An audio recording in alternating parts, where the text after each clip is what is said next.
তথাকথিত ১২ দিনের যুদ্ধ ইসরায়েল ও ইরানের মধ্যে জুনে শেষ হলেও কোনো পক্ষই এটিকে লড়াইয়ের সমাপ্তি হিসেবে দেখেনি, বরং এটিকে একটি বিরতি হিসেবে বিবেচনা করেছে। এখন ইরান বলছে তাদের লক্ষ্য হলো একযোগে ২,০০০ ক্ষেপণাস্ত্র নিক্ষেপ করার জন্য যথেষ্ট সংখ্যক ক্ষেপণাস্ত্র তৈরি করা। গতবার ইসরায়েল ও ইরান যখন সংঘর্ষে জড়িয়েছিল তখন ইসরায়েলি বিমান বাহিনী দাবি করে তারা ইরানের ২টি ইউরেনিয়াম সমৃদ্ধকরণ কেন্দ্র, তাদের ৩,০০০ ক্ষেপণাস্ত্রের প্রায় অর্ধেক এবং উৎক্ষেপক যন্ত্রের প্রায় ৮০% ধ্বংস করে দিয়েছিল। ২৪শে জুন যুদ্ধবিরতি হওয়ার পর ইসরায়েল ও ইরান উভয়ই মূলত পরবর্তী সংঘর্ষের জন্য পুনরায় অস্ত্র সংগ্রহ এবং পরিকল্পনা শুরু করে। অক্টোবরে দ্য নিউ ইয়র্ক টাইমস জানিয়েছিল যে ইরান বৃহৎ আকারের আক্রমণের প্রস্তুতির দিকে ঝুঁকছে এবং তাদের ক্ষেপণাস্ত্র কারখানাগুলো ২৪ ঘন্টা চালু রাখছে। ইরানকে এটি সম্ভব করতে গেলে অবশ্যই রাশিয়া, চীন বা উত্তর কোরিয়ার কাছ থেকে কিছু সাহায্য নিতে হবে, কিন্তু শেষ পর্যন্ত ইরানের লক্ষ্য হল ইসরায়েলি আকাশ প্রতিরক্ষা ব্যবস্থাকে অভিভূত করার মতো যথেষ্ট আক্রমণ ক্ষমতা তৈরি করা। ১২ দিনের যুদ্ধের সময় ইরান ইসরায়েলে ৫০০ ক্ষেপণাস্ত্র এবং ১০০টিরও বেশি ড্রোন নিক্ষেপ করেছিল। যুক্তরাষ্ট্রের সহায়তায় বেশিরভাগই ধ্বংস হয়ে গিয়েছিল, তবে কয়েক ডজন ইসরায়েলে আঘাত হানে। এতে ৩১ জন ইসরায়েলি নিহত এবং আরও ৩,০০০ জন আহত হন। এছাড়া ২টি বিশ্ববিদ্যালয় ক্যাম্পাস এবং একটি হাসপাতাল সহ বাড়ি ও ভবনের ব্যাপক ক্ষয়ক্ষতি হয়েছিল। সুতরাং জুনের যুদ্ধে ইসরায়েল স্পষ্টতই এগিয়ে থাকলেও বিশেষজ্ঞরা বলছেন ইরানের বর্তমান হুমকিকে উপেক্ষা করা বুদ্ধিমানের কাজ হবে না। আইডিএফের একজন সাবেক গোয়েন্দা কর্মকর্তা এবং ইনসাইড দ্য মিডল ইস্টের প্রতিষ্ঠাতা আভি মালাম্মেদ বলেছেন, আমি এটাকে খুব গুরুত্বের সাথে নেব। আমি মনে করি না যে এই মুহূর্তে ইরানিদের সেই সক্ষমতা আছে, তবে আমাদের অবশ্যই তাদের খুব গুরুত্বের সাথে নেওয়া উচিত। আভি মালাম্মেদের মনে করেন ইরানের শাসক গোষ্ঠী মধ্যপ্রাচ্য জুড়ে তাদের ছায়া শক্তিগুলোর ওপর নির্ভর করত, যাদেরকে অ্যাক্সেস অফ রেজিস্ট্যান্স বলা হয়, কিন্তু আইডিএফের সাথে কয়েক বছর ধরে লড়াই করার পর সেই ছায়া শক্তিগুলো হয় মৃত নতুবা মারাত্মকভাবে দুর্বল হয়ে পড়েছে। ইরানের এখন একমাত্র কার্যকর বিকল্প হলো তাদের ক্ষমতার অন্য মাধ্যমটিকে শক্তিশালী করা, আর সেটা হলো তাদের ক্ষেপণাস্ত্র কর্মসূচি। কিন্তু এখানে একটি গুরুতর সমস্যা রয়েছে। ইরানের বেশিরভাগ ক্ষেপণাস্ত্র এবং উৎক্ষেপক যন্ত্র মাটির নিচে তৈরি ও সংরক্ষণ করা হলেও দেশটি মাটির নিচ থেকে ক্ষেপণাস্ত্র উৎক্ষেপণ করার ক্ষমতা রাখে না। সেগুলোকে উৎক্ষেপণের জন্য মাটির উপরে নিয়ে আসতে হয়, যেখানে সেগুলোকে প্রস্তুত করতে সময় লাগে, যা সেগুলোকে আক্রমণের জন্য অত্যন্ত ঝুঁকিপূর্ণ করে তোলে। এ কারণে আভি মালাম্মেদ বলেছেন, ইরান হয়তো ইসরায়েলে আঘাত হানতে পারে এমন আরও ক্ষেপণাস্ত্র তৈরি করতে চাইবে, কিন্তু উৎক্ষেপণের আগে সেগুলোকে রক্ষা করার ক্ষমতা ছাড়া ক্ষেপণাস্ত্রের কোনো অর্থ নেই। জুনে লড়াই বন্ধ হওয়ার পর ইসরায়েল বলেছিল যে ইরান যদি তাদের পারমাণবিক সমৃদ্ধকরণ কর্মসূচি পুনরায় শুরু করার চেষ্টা করে তবে তারা আবারও আঘাত হানতে প্রস্তুত। এ যেন মরুভূমির বুকে ইস্পাত ঝড়ের জন্মকথা, যেন নিঃশব্দ রাত ছিঁড়ে ছুটে আসা অদেখা ভুবনের গল্প। একসময় যার ডানা ছিল শুধু আত্মরক্ষার আকাশে, আজ সে ডানা উড়ে বেড়ায় বৈশ্বিক শক্তির মানচিত্রে। ইরানের ড্রোন সস্তা, সরল কিন্তু অকল্পনীয় শক্তিতে ভরপুর। বিশ্বকে শিখিয়েছে আধিপত্য টাকার জোরে নয়, বুদ্ধির ধারেই গড়া যায়। শাহেদের তীক্ষ্ণ আত্মঘাতী ডাক, মোজাহিরের নীরব শিকারী দৃষ্টি, আবাবিলের নিরন্তর নজর, সব মিলিয়ে ইরান লিখছে প্রযুক্তির এমন মহাকাব্য যার প্রতিটি পাতায় কাঁপছে প্রতিপক্ষের বুক। একসময় শুধু নিজেদের দেশের প্রতিরক্ষার জন্য ব্যবহৃত হলেও ইরানের ড্রোন প্রযুক্তি আজ আন্তর্জাতিক মহলে বিশেষ পরিচিতি লাভ করেছে।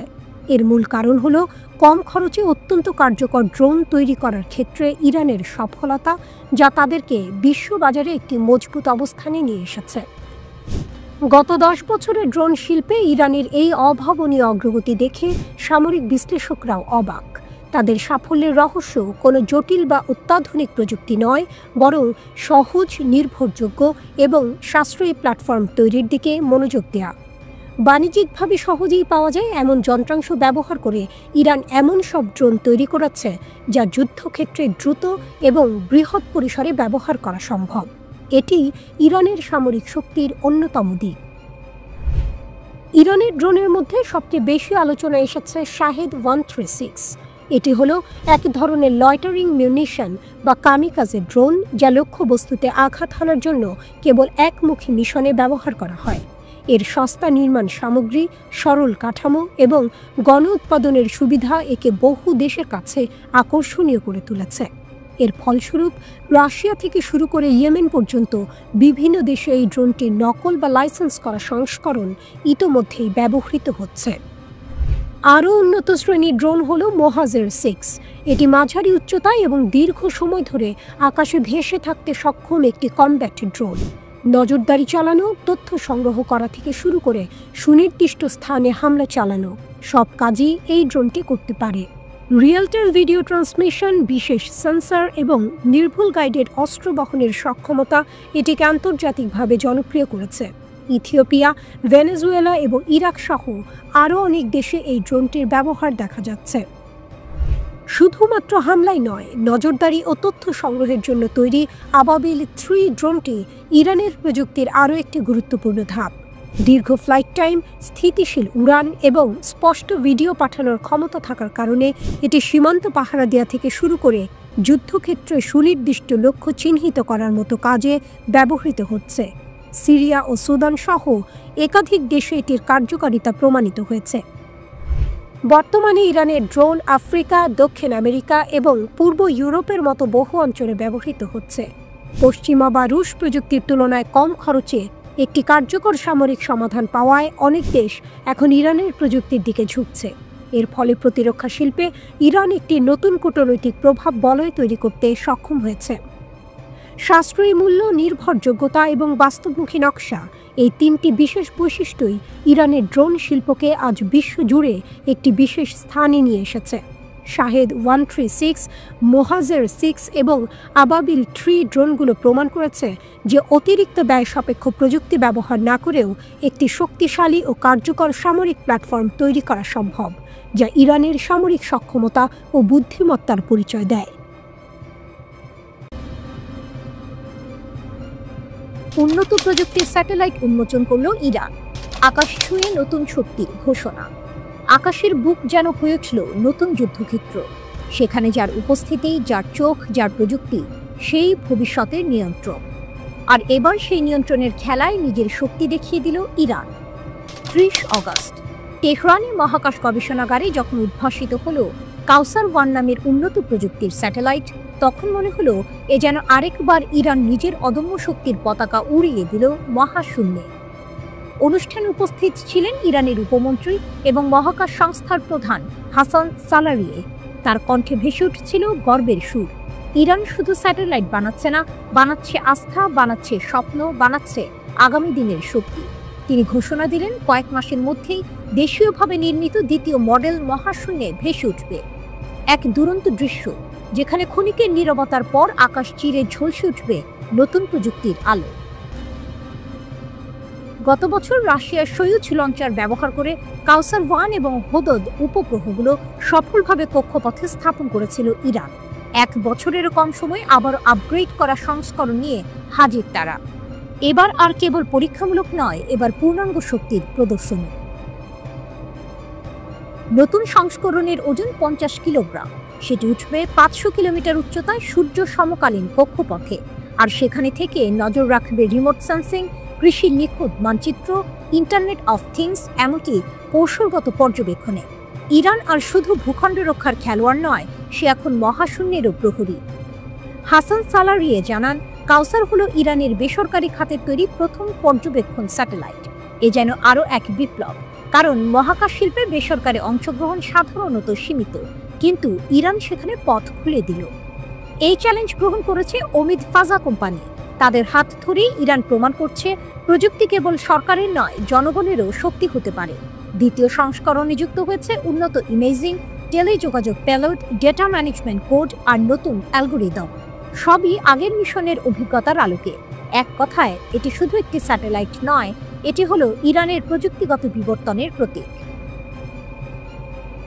ইরান স্পষ্ট জানিয়ে দিল তাদের লক্ষ্য শুধু একটি নয়, বরং ধারাবাহিক উৎক্ষেপণ। আগামী 10 বছরের রোডম্যাপ ও সপ্তম উন্নয়ন পরিকল্পনার অধীনে একাধিক উপগ্রহ মহাশূন্যে পাঠাবে তারা। তথ্য ও যোগাযোগ প্রযুক্তি মন্ত্রণালয় ইতিমধ্যে বেসরকারি খাতকে উৎসাহিত করতে কাজ শুরু করেছে। শিগগিরই আরও দরপত্র ডাকা হবে যাতে আরও কোম্পানি যুক্ত হতে পারে। ভাবুন তো, একসময় যাদের মহাশূন্যের দরজায় ঠেকানো হয়েছিল নিষেধাজ্ঞার দেয়াল দিয়ে, তারাই আজ মহাশূন্যে শক্তির পতাকা তুলছে। ইরান যেন বলছে দুনিয়াকে, যত বাধাই দাও আমরা থামব না, আকাশও আমাদের জন্য সীমানা নয়। মাটির নিচে ক্ষেপণাস্ত্র, আকাশে ড্রোন, আর এখন মহাশূন্যে স্যাটেলাইট। ইরান যেন শক্তির নতুন ত্রিমাত্রিক প্রতীক। এই দৃশ্য সিনেমার মতো, কিন্তু এটি বাস্তব।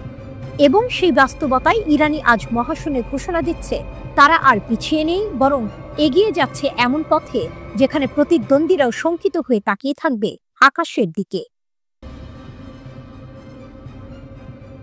মরুভূমির অন্ধকারে গর্জে উঠল ইরানের প্রতিরোধ। রাত ছিল নিস্তব্ধ, কিন্তু সেই নীরবতা ভেঙে গেল গুলির শব্দে। বিস্ফোরণের আলোয় আকাশ লাল হয়ে উঠল। পাকিস্তান সীমান্ত ঘেঁষা সিস্তান বালুচিস্তান প্রদেশের মরুভূমিতে শুরু হলো এক সিনেম্যাটিক যুদ্ধ। অদৃশ্য শত্রু, দৃশ্যমান প্রতিরোধ। একটি সশস্ত্র গোষ্ঠী চুপিসারে প্রবেশ করেছিল ইরানের সীমান্তে। তাদের হাতে RPG-7 রকেট লঞ্চার, আধুনিক রাইফেল M4 আর M16, গ্রেনেড, বিস্ফোরক। মিশন একটাই, ইরানের ভেতরে একটি বড় হামলা চালানো। কিন্তু তারা জানত না ইরান আগে থেকেই অপেক্ষায় ছিল। সংঘর্ষ, 6 জনের পতন। ঘণ্টাব্যাপী গোলাগুলি, বিস্ফোরণ আর ধোঁয়ার মধ্যে শেষ পর্যন্ত দাঁড়িয়ে রইল ইরানের পতাকা। 6 জন বন্দুকধারী মাটিতে লুটিয়ে পড়ল। সবাই ইরানি, সবাই ইসরায়েলি গোয়েন্দা সংস্থা মোসাদের সাথে যুক্ত বলে দাবি তেহরানের। তাদের পরিকল্পনা ভেস্তে গেল, ধ্বংস হলো তাদের অস্ত্র ভাণ্ডার, জব্দ হলো মোটরসাইকেল, গাড়ি আর যোগাযোগের সরঞ্জাম। তবে এই লড়াই ছিল একতরফা নয়। 3 জন ইরানি নিরাপত্তা সদস্য আহত হন, কিন্তু তাদের ত্যাগেই রক্ষা পেল দেশ, রক্ষা পেল সীমান্ত। মোসাদের ছায়া। ইরান সরাসরি প্রমাণ দেখায়নি, তবু গোয়েন্দা কর্মকর্তারা বলছেন এই সন্ত্রাসীদের প্রশিক্ষণ আর কৌশল মোসাদের পরিচিত ধারা মেনে চলে। পূর্বের হামলাগুলির সাথে অদ্ভুত মিল পাওয়া গেছে। প্রশ্ন একটাই, ইসরায়েলের হাত কি সত্যিই এত দূর প্রসারিত? এটুকু পরিষ্কার, ইরানের বিরুদ্ধে যে অদৃশ্য যুদ্ধ চলছে তার নেপথ্যে আছে এক ভয়ঙ্কর শত্রু, ভূগর্ভস্থ গোপন ঘাঁটি। এই অভিযানের পাশাপাশি ইরানি বাহিনী ভেঙে দিয়েছে একাধিক ভূগর্ভস্থ ড্রোন সাইট, যেখানে নাকি তৈরি হচ্ছিল শত্রুর গোপন অস্ত্রভাণ্ডার। শুধু তাই নয়, সাম্প্রতিক সপ্তাহগুলোতে ধরা পড়েছে কয়েকজন কথিত মোসাদ এজেন্টও। প্রতি গ্রেপ্তারের সাথে পর্দা সরছে, উন্মোচিত হচ্ছে শত্রুর গোপন নেটওয়ার্ক। এ যেন বাস্তবের মধ্যে গুপ্তচর বৃত্তির থ্রিলার সিনেমা। পাকিস্তান ও আফগানিস্তান সীমান্তবর্তী সিস্তান বেলুচিস্তান দীর্ঘদিন ধরেই নিরাপত্তা বাহিনী ও সশস্ত্র গোষ্ঠীর মধ্যে সংঘর্ষের কেন্দ্রবিন্দু। এই অঞ্চলে মাদক পাচারকারী ও বিচ্ছিন্নতাবাদী গোষ্ঠীর সক্রিয়তা রয়েছে। IRNA জানিয়েছে অভিযানে নিহত গোষ্ঠীর সিয়নবাদী চরিত্র সম্পর্কিত নথিও উদ্ধার হয়েছে এবং তারা ইরানের পূর্বাঞ্চলে একটি গুরুত্বপূর্ণ স্থাপনায় হামলার পরিকল্পনা করেছিল। প্রতিবেদনে বলা হয়, অভিযানে টার্গেট করা মূল অপারেশন টিমের সদস্য ছিল 7 জন ইরানি সন্ত্রাসী, তবে তাদের জাতীয়তা প্রকাশ করা হয়নি। প্রেক্ষাপট, প্রতিশোধের আগুন। জুনে ইসরায়েল ইরানের সামরিক স্থাপনায় হামলা চালিয়েছিল। তারপর থেকেই ইরানের ভেতরে ইসরায়েলি এজেন্ট শিকার অভিযান তীব্রতর হয়েছে। বার্তা স্পষ্ট, যেই হোক যেখানেই হোক ইরান প্রতিশোধ নেবে। ইরানের প্রতিরক্ষামন্ত্রী ঘোষণা করেছেন দেশটির কাছে এখন পূর্ববর্তী প্রজন্মের তুলনায় অধিক ক্ষমতাসম্পন্ন অত্যাধুনিক ক্ষেপণাস্ত্র রয়েছে। তিনি সতর্ক করে বলেছেন, ইসরায়েল পুনরায় কোনো আগ্রাসন চালালে জবাবে নতুন এসব ক্ষেপণাস্ত্র মোতায়েন করা হবে।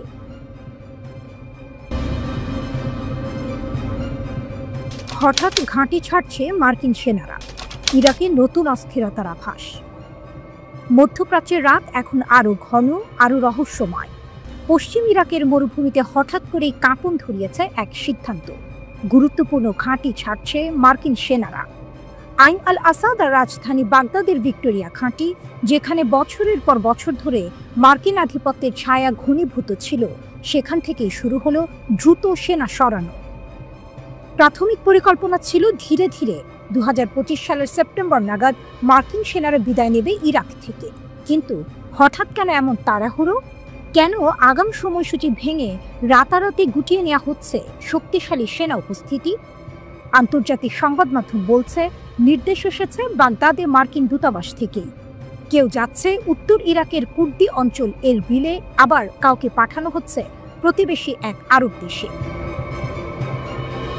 নতুন চাপ, নতুন সমীকরণ। এ পদক্ষেপ শুধু সেনা সরানো নয়, বরং এক বড় ভূ রাজনৈতিক বার্তা। বিশ্লেষকরা বলছেন, এর মধ্যেই প্রকাশ পাচ্ছে নতুন বার্তা। যুক্তরাষ্ট্র যেন বুঝতে পারছে ইরাকে তাদের উপস্থিতি দিন দিন আরও ভঙ্গুর হয়ে যাচ্ছে। এদিকে ইরাকের সংসদে শুরু হয়েছে উত্তপ্ত বিতর্ক। অনেকেই দাবি করছেন, আমাদের সেনারা এখন নিজেরাই যথেষ্ট শক্তিশালী, বিদেশি বাহিনীর দরকার নেই। ইরাকের শক্তির উত্থান। বছরের পর বছর যুদ্ধ, রক্তপাত অবসানের পর ইরাকি সেনারা এখন দাঁড়িয়ে গেছে নতুন দৃঢ়তায়। ইসলামী প্রতিরোধ গোষ্ঠীগুলো আগের চেয়ে শক্তিশালী। বাগদাদের রাস্তায় শোনা যাচ্ছে একটি স্লোগান, বিদেশি সৈন্য বিদায় নাও। ইরাকি বাহিনী এখন শুধু নিজের মাটি নয়, রাজনৈতিক ভবিষ্যৎ রক্ষা করতে চাইছে নিজেদের হাতে। ইরানের ছায়া শক্তি। অন্যদিকে সীমান্তের ওপারে বসে সব নজর রাখছে ইরান। ইরান দীর্ঘদিন ধরেই ইরাকে প্রভাব বিস্তার করে আসছে। রাজনীতি থেকে শুরু করে সেনা কৌশল, সর্বত্রই তাদের প্রভাব সুস্পষ্ট। হিজবুল্লাহ ও অন্যান্য মিলিশিয়া গোষ্ঠীগুলোর পেছনে ইরানের সরাসরি সমর্থন থাকায় এখন তারা মার্কিন উপস্থিতির জন্য বড় চ্যালেঞ্জ। অনেক বিশ্লেষক মনে করছেন, মার্কিন সেনাদের হঠাৎ গুটিয়ে নেওয়া আসলে ইরানের বাড়তে থাকা প্রভাবেরই নিদর্শন। ভাবুন তো, আইন আল আসাদ ঘাঁটির মরুভূমিতে ধুলো উঠছে, একের পর এক সামরিক যান গেট পেরিয়ে বেরিয়ে যাচ্ছে। আকাশে ঘুরছে হেলিকপ্টার, মাটিতে তাক করা ইরাকি সৈন্যদের চোখে ঝলক দিচ্ছে নতুন আত্মবিশ্বাস। দূরে দাঁড়িয়ে আছে কিছু সাধারণ মানুষ, তাদের মুখে এক অদ্ভুত হাসি, যেন বলছে, এ মাটি এবার সত্যিই আমাদের। এখন প্রশ্ন উঠছে, হঠাৎ এমন তাড়াহুড়ো করে যুক্তরাষ্ট্র কি বার্তা দিতে চাইছে? তারা কি সত্যি ব্যর্থ হয়ে ফিরে যাচ্ছে, নাকি প্রস্তুতি নিচ্ছে আরও বড় সংঘাতের? একদিকে ইরাক ও ইরান জোট বেঁধে শক্তি বাড়াচ্ছে, অন্যদিকে ওয়াশিংটনের অপ্রত্যাশিত সিদ্ধান্ত নতুন রহস্য উস্কে দিচ্ছে। এক কথায়, ইরাকের ঘাঁটি ছাড়ছে মার্কিন সেনারা, কিন্তু মধ্যপ্রাচ্যের যুদ্ধের ঘুঁটি এবার আরও জটিল হয়ে গেল। গাজার পুরো নিয়ন্ত্রণ নেবেন প্রধানমন্ত্রী বেনিয়ামিন নেতানিয়াহু। এমন ঘোষণা দিতেই ইসরায়েলি যেন আগুন জ্বলে উঠেছে। রাজধানীর রাস্তায় হাজার হাজার মানুষ নেমে এসেছে বিক্ষোভে, সরকারের বিরুদ্ধে স্লোগানে কাঁপছে শহর। এদিকে আন্তর্জাতিক মহল থেকেও আসছে ধাক্কা। একে একে মিত্র দেশগুলো ফিলিস্তিনকে স্বাধীন রাষ্ট্র হিসেবে স্বীকৃতি দিচ্ছে, যেন চারদিক থেকে কোণঠাসা নেতানিয়াহু। কিন্তু সবথেকে বড় ধাক্কা এসেছে ভেতর থেকে। নিজ দেশের সেনাপ্রধানই আর তাঁর পাশে নেই।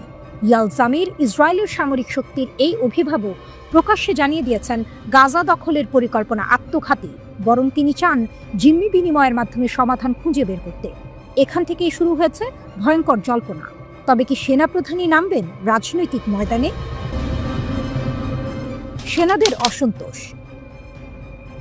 যুদ্ধের মাঠে ক্লান্ত, ভাঙা মনোবল নিয়ে দাঁড়িয়ে আছে ইসরায়েলি সেনারা। 2 বছরের রক্তক্ষয়ী সংঘাতে শত শত সেনা প্রাণ হারিয়েছে। কেউ কেউ হতাশায় আত্মহত্যার পথ বেছে নিচ্ছেন। যুদ্ধ চালিয়ে যাওয়ার আগ্রহ যেন প্রতিদিন ক্ষয়ে যাচ্ছে। অনেক সেনা সরাসরি বলেই ফেলেছেন, গাজা দখল করতে চাইলে চাই দানবীয় শক্তি। হাজার হাজার সৈন্য নামিয়েও সেটা সহজ নয়। তবু নেতানিয়াহু যেন শুনতেই চান না, বরং তিনি নতুন করে 60,000 রিজার্ভ সেনাকে ডাক দিয়েছেন। সেপ্টেম্বরেই তাদের রিপোর্ট করতে হবে। কিন্তু সেনাপ্রধান ইয়াল জামির দৃঢ় কণ্ঠে ঘোষণা করেছেন, সমাধান যুদ্ধ নয়, সমাধান হলো আলোচনায়। এ এক ভয়ঙ্কর বার্তা। সরকারের সঙ্গে সেনাবাহিনী টানা পড়েন এবার প্রকাশ্যে। অভ্যুত্থানের গুঞ্জন। এই পরিস্থিতিতে প্রশ্ন উঠছে, ইসরায়েলে কি তবে সামরিক অভ্যুত্থান ঘটতে যাচ্ছে? ইতিহাস বলছে, দেশটি সবসময় ডেমোক্রেটিক কাঠামো আঁকড়ে ধরেছে, কিন্তু এখন যখন সেনাবাহিনী ও সরকারের মধ্যে আস্থার সেতু ভেঙে পড়ছে, তখন গুঞ্জনই স্বাভাবিক। রাজনৈতিক বিশ্লেষকদের মতে সরাসরি অভ্যুত্থান হওয়ার সম্ভাবনা তুলনামূলক কম, কারণ শক্তিশালী ডিপ টেস্ট এই পরিস্থিতি সামাল দিতে মরিয়া। সেনাপ্রধানও সরাসরি ক্ষমতা দখলের কথা ভাবছেন না। তবে ঝুঁকি অন্য জায়গায়। নেতানিয়াহুকে হয়তো অন্যভাবে সরিয়ে দেওয়া হতে পারে। হত্যা, হঠাৎ পদত্যাগ, কিংবা আগাম নির্বাচন। সম্ভাবনার খেলা এখন যে কোনো দিকে মন নিতে পারে। একদিকে রাস্তায় বিক্ষোভ করা ইসরায়েলিরা, অন্যদিকে যুদ্ধক্ষেত্রে ক্লান্ত সৈন্যরা। মাঝখানে দাঁড়িয়ে আছেন নেতানিয়াহু, নিজের ভবিষ্যৎ আঁকড়ে ধরা এক নেতা। তার সামনে শুধু গাজার মানচিত্র নয়, সামনে রয়েছে রাজনৈতিক টিকে থাকার লড়াই। অভ্যুত্থান হোক বা না হোক, স্পষ্ট হচ্ছে একটাই সত্য: ইসরায়েল এমন এক সন্ধিক্ষণে দাঁড়িয়ে গেছে যেখানে প্রতিটি সিদ্ধান্ত নির্ধারণ করবে দেশটির ভবিষ্যৎ। গাজার মাটিতে অগাস্টের আকাশ, ভোরের নিস্তব্ধতা। ঠিক তখনই যেন বাজ পড়ে যায়। খান ইউনিসের দক্ষিণে ইসরায়েলি সেনাদের এক শিবির হঠাৎ করেই কেঁপে ওঠে। সুড়ঙ্গের অন্ধকার গলিপথ থেকে আলোয় বেরিয়ে আসে 18 জন আল কাসম যোদ্ধা। গর্জন তোলে মেশিন গান, ধ্বংস ডেকে আনে রকেট চালিত গ্রেনেড। আর সেই মুহূর্তেই শুরু হয় গাজার ইতিহাসের এক অনিবার্য নাটক, এক মহাকাব্যিক আকস্মিক আক্রমণ। এ যেন আগুনের বৃষ্টি। ইস্পাতের মেরকাভা 4 ট্যাঙ্কগুলো লক্ষ্য করে ছুটে যায় সুয়াত বিস্ফোরক। আঘাত হানে আল ইয়াসিন 105 শের, যেন ইসরায়েলি অস্ত্রের অহংকার ভেঙে দেওয়ার প্রতিজ্ঞা নিয়ে এগিয়ে আসে প্রতিটি গুলি, প্রতিটি গোলা। আশপাশের ভবন যেখানে আশ্রয় নিয়েছিল ইসরায়েলি সেনারা, সেখানেও হামলার ঝড়। কক্ষ থেকে কক্ষে, দেয়াল থেকে দেয়ালে আল কাসামের যোদ্ধারা ঢুকে পড়ে। হাতবোমা, হালকা অস্ত্র, মেশিন গান, প্রতিটি শব্দই যেন প্রতিশোধের প্রতিধ্বনি। তারপর সেই দৃশ্য, এক ফিলিস্তিনি যোদ্ধা নিজের শরীরকে বানিয়ে নিলেন বিস্ফোরণের অগ্নিবাণ। ইসরায়েলি সৈন্যদের মাঝে ঢুকে আত্মাহুতি দিলেন। হামাস বলছে এতে বহু সেনা নিহত বা আহত হয়েছে। আরেক যোদ্ধা স্নাইপারের গুলিতে মেরকাভা ট্যাঙ্কের একজন কমান্ডারকে নামিয়ে দেয়, যেন প্রতিটি গুলি ঘোষণা করছে আমরা থামব না। ঘন্টার পর ঘন্টা চলতে থাকে যুদ্ধ। ইসরায়েলি হেলিকপ্টারগুলো আহত সেনাদের সরিয়ে নেওয়ার চেষ্টা করে, কিন্তু তাতেও নজর রাখে হামাসের নজরদারি। যেন প্রতিটি মুহূর্তই ছিল পরিকল্পিত, প্রতিটি পদক্ষেপে ছিল প্রতিরোধের এক একটি অধ্যায়। ইসরায়েলি সেনারা বলছে সকাল 9টার দিকে সুড়ঙ্গ থেকে বের হয়ে এলো 15 থেকে 18 জন যোদ্ধা, মেশিনগান আর আরপিজি হাতে। প্রথম ধাক্কায় কিছু যোদ্ধা শিবিরে ঢুকে পড়ে, কফির ব্রিগেডের সঙ্গে রক্তক্ষয়ী সংঘর্ষে জড়িয়ে যায়। তাদের দাবি হামাসের উদ্দেশ্য ছিল সেনাদের অপহরণ। তবে বিমান হামলায় অন্তত 10 জন যোদ্ধা নিহত হয়, বাকিদের মধ্যে 8 জন আবার সুড়ঙ্গে ফিরে যায়। ইসরায়েলি সেনাদের বক্তব্য কেবল 3 জন সৈন্য আহত হয়েছে। ইসরায়েল আকাশ স্থল সমন্বিত প্রতিরোধ গড়ে তোলে। কফির ব্রিগেডের সেনারা ট্যাঙ্ক দিয়ে চারপাশ ঘিরে ফেলে, আকাশ থেকেও ফেলা হয় বোমা। পরে প্রকাশিত ভিডিওতে দেখা যায় 2 জন হামাস যোদ্ধার নিথর দেহ। আরেক ফুটেজে 74 জন সাজোয়া ব্রিগেডের ট্যাঙ্ক ধেয়ে যাচ্ছে এক রকেট হাতে যোদ্ধার দিকে। দাবির ভিন্নতা, সত্যের ধোঁয়াশা। হামাস বলছে আমরা বহু সেনাকে শেষ করছি, ইসরায়েল বলছে মাত্র 3 জন আহত। সংখ্যা আলাদা, দাবি আলাদা, কিন্তু বাস্তবের ছবি একটাই। খান ইউনিসের এই সকাল গাজা যুদ্ধের ইতিহাসে নতুন অধ্যায় হয়ে রইল। এ যেন শ্বাসরুদ্ধকর পরিস্থিতি। সুড়ঙ্গ থেকে শুরু, আগুনের ঝড়, আত্মাহুতি আর রাঙা প্রতিরোধ। গাজার আকাশে ধোঁয়া উঠলেও স্পষ্ট হয়ে যায় একটাই সত্য: হামাস থেমে নেই, থামবেও না।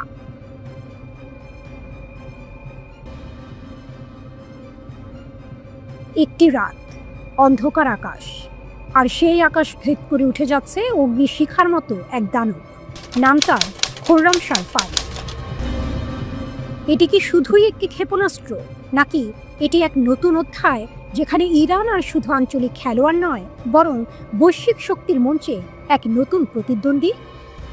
সাম্প্রতিক দিনগুলোতে ইরানের এক শীর্ষ নেতা প্রকাশ্যে হুঁশিয়ারি দিয়েছেন, এবার আর কেবল ইসরায়েল নয়, মিসাইল ছুটবে সরাসরি আমেরিকার মূল ভূখণ্ডে। এই কথার পরেই ওয়াশিংটনে শুরু হয়েছে গুঞ্জন, ভয় আর অস্থিরতা। কারণ খবর এসেছে ইরান হয়তো তৈরি করছে তাদের প্রথম আন্তঃমহাদেশীয় ব্যালিস্টিক ক্ষেপণাস্ত্র বা ICBM। গল্পের শুরু একটি ভিডিও থেকে। কয়েকদিন আগে অনলাইনে ছড়িয়ে পড়ে দৃশ্যটি। আকাশে উঠে যাচ্ছে এক বিশাল ক্ষেপণাস্ত্র। যদিও ফুটেজটি 2023 সালে খোররামশার তোলা পুরনো দৃশ্য, তবুও নতুন করে আলোড়ন তুলেছে বিশ্বে। কারণ এবার আলোচনা শুরু মিডিয়ার কল্পনা নয়, বরং প্রযুক্তির বাস্তবতার আড়ালে লুকিয়ে থাকা এক সম্ভাব্য রূপান্তর। খোররামশার 5 নামটি এতদিন আনুষ্ঠানিকভাবে ঘোষণা করা হয়নি, কিন্তু বিশেষজ্ঞদের দাবি এটি হতে পারে ইরানের প্রথম ICBM। এর পাল্লা বলা হচ্ছে প্রায় 12,000 কিলোমিটার, অর্থাৎ তেহরান থেকে ছুটে গিয়ে সরাসরি আঘাত হানতে পারবে আমেরিকার রাজধানী ওয়াশিংটনে। শুধু দূরত্ব নয়, গতিতেও রয়েছে বিস্ময়কর শক্তি। এর গতি বলা হচ্ছে ম্যাক 16, প্রায় ঘন্টায় 20,000 কিলোমিটার। এত গতি সাধারণত দেখা যায় কেবল উন্নত রাষ্ট্রগুলোর হাইপারসনিক অস্ত্রে। ইরান 2015 সালে ঘোষণা করেছিল তাদের ক্ষেপণাস্ত্র 2000 কিলোমিটারের বেশি পাল্লার হবে না। যুক্তি ছিল স্পষ্ট, এটি শুধু প্রতিরক্ষা, আঞ্চলিক হুমকি মোকাবিলার জন্য যথেষ্ট।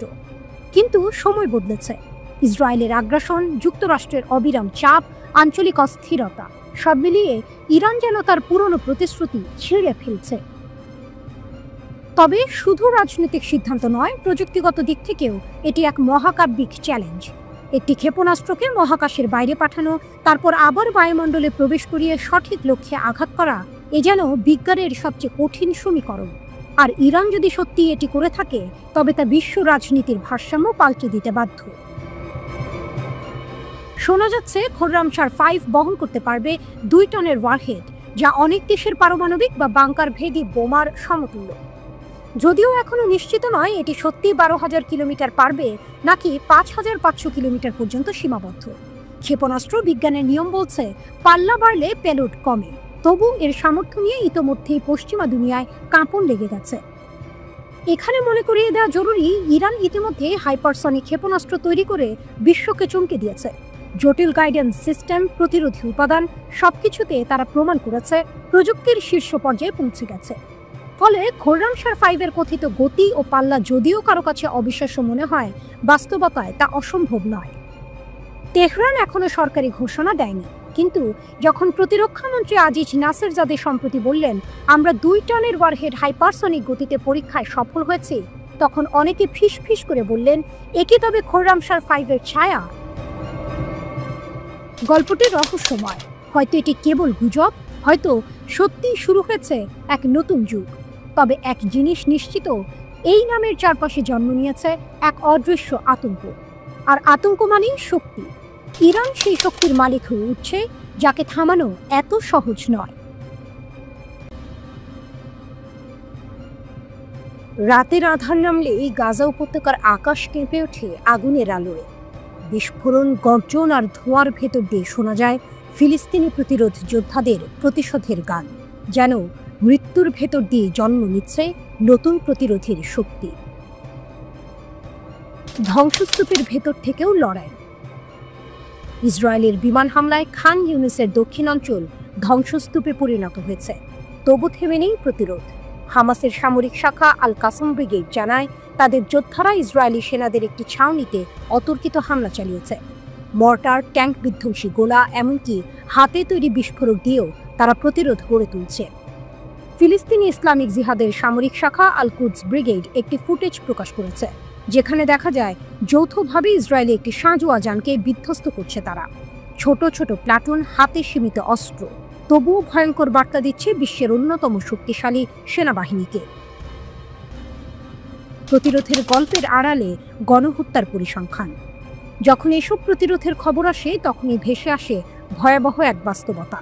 ইসরায়েলের সেনাবাহিনীর নিজস্ব গোয়েন্দা তথ্যই জানাচ্ছে গাজা উপত্যকায় হামলায় নিহত 6 ফিলিস্তিনের মধ্যে 5 জনই বেসামরিক মানুষ। এক যৌথ অনুসন্ধান প্রতিবেদনে এই তথ্য উঠে এসেছে। ইসরায়েলের +972 ম্যাগাজিন এর হিব্রু ভাষার সহযোগী প্রকাশনা লোকাল কল ও প্রভাবশালী ব্রিটিশ পত্রিকা দ্য গার্ডিয়ান যৌথভাবে ওই অনুসন্ধান প্রতিবেদন তৈরি করেছে। প্রতিবেদনে বলা হয়, এবছরের মে মাস পর্যন্ত ইসরায়েলি সেনাবাহিনীর গোপন গোয়েন্দা তথ্য ভাণ্ডারে নাম পরিচয় সহ 8,900 জন হামাস ও ফিলিস্তিনি ইসলামিক জিহাদ PIG যোদ্ধাকে নিহত বা সম্ভাব্য নিহত হিসেবে তালিকাভুক্ত করা হয়েছে। গাজার স্বাস্থ্য মন্ত্রণালয়ের হিসাবে অবরুদ্ধ উপত্যকায় এতদিনে নিহত হয়েছে প্রায় 53,000 মানুষ। গোপন নথি অনুযায়ী মাত্র 17% ছিলেন যোদ্ধা, বাকি 83%ই সাধারণ বেসামরিক মানুষ, শিশু, নারী, বৃদ্ধ। তুলনা টানা হচ্ছে সিরিয়া ও সুদানের গৃহযুদ্ধের সঙ্গে, কিন্তু গবেষকরা বলছেন সেখানকার গণহত্যার চেয়েও গাজায় মৃত্যু ভয়াবহ। গার্ডিয়ানের হাতে আসা নথি দেখায় মাত্র কয়েক মাসে ইসরায়েল যা করেছে তা ইতিহাসের ভয়ঙ্করতম গণহত্যাগুলোর একটিতে রূপ নিচ্ছে। চোখ বন্ধ করুন। ধ্বংস হয়ে যাওয়া খান ইউনিসের রাস্তায় ধুলো আর ধোঁয়া উঠছে। ভেঙে পড়া ঘরের ইটের ফাঁক দিয়ে বেরিয়ে আসছে ক্লান্ত, ক্ষুধার্ত কিছু তরুণ যোদ্ধা। তাদের কাঁধে মর্টার, হাতে IED। দূরে ইসরায়েলি ট্যাঙ্ক অগ্রসর হচ্ছে। হঠাৎ বজ্রের মতো শব্দে আকাশ কাঁপিয়ে ওঠে বিস্ফোরণ। ট্যাঙ্ক থেমে যায়। ধোঁয়ার আড়ালে শোনা যায় স্লোগান, প্রতিরোধের জয় হোক। এই দৃশ্যই আজকের গাজা, যেখানে মৃত্যুর ছায়া থেকেও প্রতিরোধের আগুন জ্বলছে। আল কাসাম ও আল কুদসের যোদ্ধারা বারবার প্রমাণ করছে যুদ্ধ শুধু অস্ত্রের নয়, বরং ইচ্ছা শক্তিরও। শত্রুর অত্যাধুনিক ট্যাঙ্ক, ড্রোন বা বিমান প্রতিরোধ করা সহজ নয়, তবুও প্রতিটি হামলার ভেতর দিয়ে তারা বিশ্বকে মনে করিয়ে দিচ্ছে গাজা হার মানে না।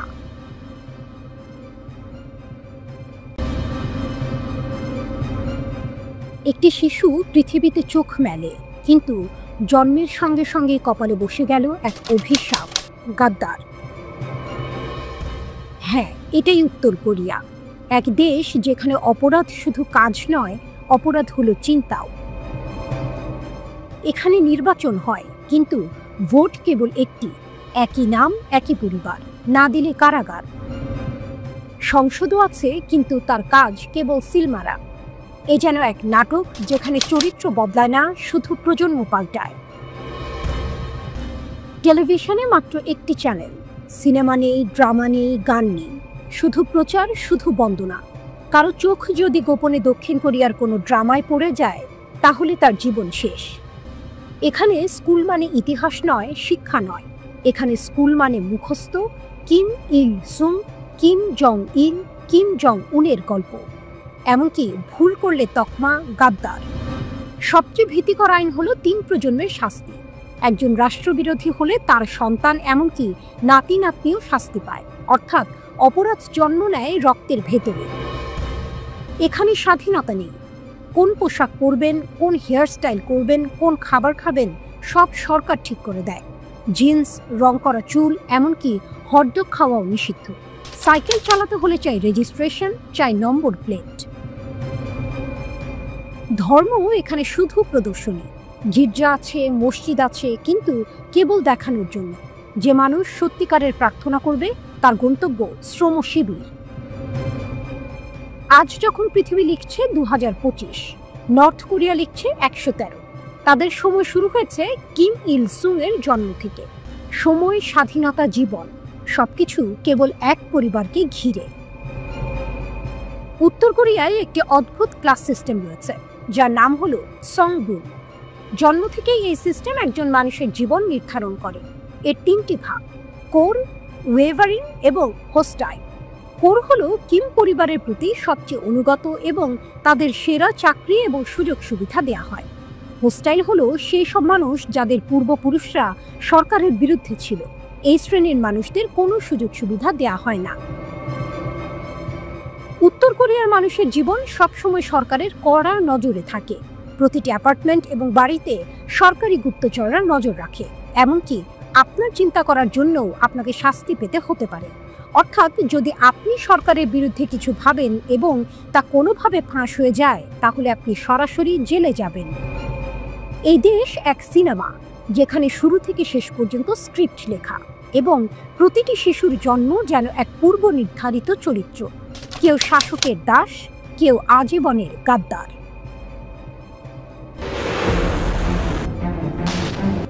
গাজায় তীব্র প্রতিরোধ, 4 ইসরায়েলি সৈন্য নিখোঁজ। গাজা উপত্যকা ভয়ঙ্কর সংঘর্ষ। হামাসের সঙ্গে 3টি তীব্র যুদ্ধে 4 জন ইসরায়েলি সৈন্য নিখোঁজ। পরিস্থিতি এতটাই গুরুতর যে ইসরায়েলি সেনারা খুঁজে বের করার জন্য হেলিকপ্টার পাঠিয়েছিল, কিন্তু হামাস তাদের জন্য নিয়ে আসলো এক ভয়ঙ্কর চ্যালেঞ্জ। হামাসের অ্যাম্বুশে ফাঁক। আল কাসাম ব্রিগেডের যোদ্ধারা তৎপর। নাইট ভিশন সরঞ্জাম দিয়ে তারা ইসরায়েলি বাহিনীর অবস্থান নজরে রেখেছিল। এরপর শুরু হয় পরিকল্পিত অ্যাম্বুশ। গাজার আল জৈতুন, সাবরাপাড়া এবং জাবালিয়া ক্যাম্পে হামাস তাদের সব শক্তি ব্যবহার করে। এমন প্রস্তুতি ও একযোগে হামলার কারণে ইসরায়েলি হেলিকপ্টারগুলো 6 বার গুলিবিদ্ধ হয়। প্রথম ঘটনার কয়েক মিনিটের মধ্যেই আরও 2টি গুরুতর ঘটনা ঘটে, আর এতে আরও সৈন্য আহত হয়। কুদস নিউজের খবরে বলা হয়েছে, আহত সৈন্যদের উদ্ধার করতে গিয়ে একটি দল সরাসরি হামাসের ফাঁদে পড়ে। হানিবল প্রোটোকল চালু। সংঘর্ষের তীব্রতা বাড়ায় ইসরায়েলি সেনারা বিতর্কিত হানিবল প্রোটোকল সক্রিয় করে। এই প্রোটোকল অনুযায়ী যদি সৈন্য ধরা পড়ার আশঙ্কা থাকে, এমনকি তাদের নিজস্ব জীবন হুমকির মুখে পড়লেও মারাত্মক শক্তি ব্যবহার করা যায়। যুদ্ধক্ষেত্রে এই সিদ্ধান্তের মাত্রা বোঝায় পরিস্থিতি কতটা উত্তপ্ত। হামাস ও আল কাসামের শক্তি। আল কাসাম ব্রিগেড প্রমাণ করল তারা শুধু আক্রমণ নয়, প্রতিরক্ষায় দক্ষ। হঠাৎ হামলা, অ্যাম্বুশ, রাতে কার্যকরী অস্ত্র সবই তাদের শক্তির সাক্ষ্য। একাধিক স্থানে ভারী সুরক্ষিত অবস্থানে হামলা চালিয়ে তারা ইসরায়েলি সেনাদের আটকে রাখতে সক্ষম হয়। সংঘর্ষের চিত্র। যুদ্ধক্ষেত্রের চারপাশে তীব্র গোলাবর্ষণ। ইসরায়েলি যুদ্ধবিমান ও ড্রোন যোগ দিলেও হামাসের অ্যাম্বুশ ও ফাঁদ প্রতিটি প্রচেষ্টা বাধাগ্রস্ত করে। আল জৈতুন থেকে জাবালিয়া পর্যন্ত কামান, হেলিকপ্টার আক্রমণ সব মিলিয়ে এক সিনেমার মতো চিত্র। এদিকে আবু ওবাইদার সতর্কবার্তা মনে করিয়ে দেয়, গাজা শহরে প্রবেশ করলে আইডিএফকে ভারী মূল্য দিতে হবে। নিখোঁজ সৈন্যদের খবর এই সতর্কবার্তার বাস্তব প্রমাণ। হামাস এবং আল কাসামের একযোগী পরিকল্পনা ইসরায়েলের জন্য দুশ্চিন্তা। গাজার রাত এখন শুধু অন্ধকার নয়, যুদ্ধের ভয়ঙ্কর চিত্র। আকাশে হেলিকপ্টার, মাটিতে অ্যাম্বুশ, আর সামনে অপেক্ষা করছে চরম অজানা। এই সংঘর্ষ শুধু সৈন্যদের জন্য নয়, মধ্যপ্রাচ্যের জন্য এক নতুন সতর্কবার্তা। হামাস দেখিয়েছে তারা শুধু লড়াই জানে না, ভবিষ্যতের জন্য প্রস্তুত। মধ্যপ্রাচ্যের উত্তপ্ত আকাশে তাই নতুন গল্পের সূচনা। এই যুদ্ধ এখনো থেমে যায়নি, তবে একটি সত্য, হামাস এবং আল কাসামের শক্তি এবার সরাসরি ইসরায়েলের চ্যালেঞ্জ হয়ে দাঁড়িয়েছে।